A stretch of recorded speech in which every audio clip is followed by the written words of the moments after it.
Magandang umaga Pilipinas, narito na po ang biglang lagay ng panahon ngayong araw ng Lunes 15 September 2025. Base po sa ating synoptic situation, yung low pressure area na minomonitor natin ay kanina alas 3 ay namataan sa layo ng 235 kilometers kanluran ng San Jose Occidental, Mindoro.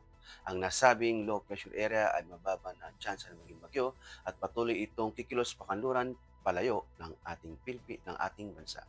Samantala, easterlies ang makakaapekto sa extreme northern Luzon.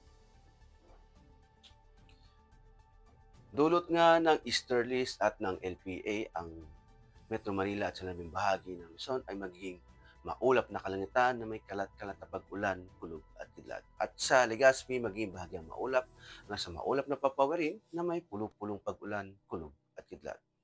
Dulot pa rin ng LPA ang kanlurang bahagi ng Visayas ay makakaranas ng maulap na kalangitan na may kalat-kalat na pag-ulan, kulog at kidlat. At sa nalabing bahagi ng Visayas ay magiging bahagyang maulap hanggang sa maulap na papawirin na may pulong-pulong pag-ulan, kulog at kidlat.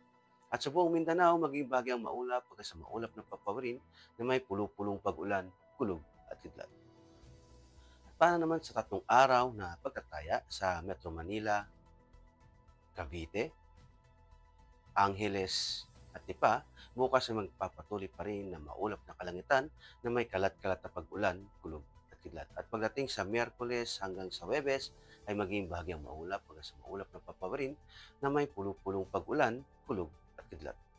Sa Puerto Princesa at Kalayaan Island ay magpapatuloy pa rin ang maulap na kalangitan na may kalat-kalat na pag-ulan, kulog at kidlat.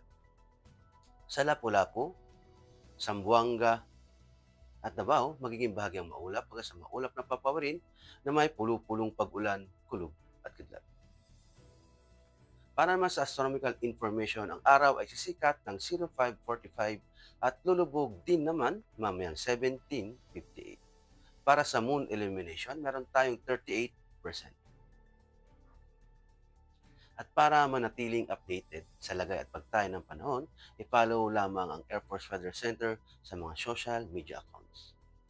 Sa ngala ng aming commanding officer na si Colonel Alvin Jan Cugador, PAP JC, ako po si Technical Sergeant Brian Benedict B. Arcilla, Weather Forecaster ng Air Force Weather Center. Maraming salamat po.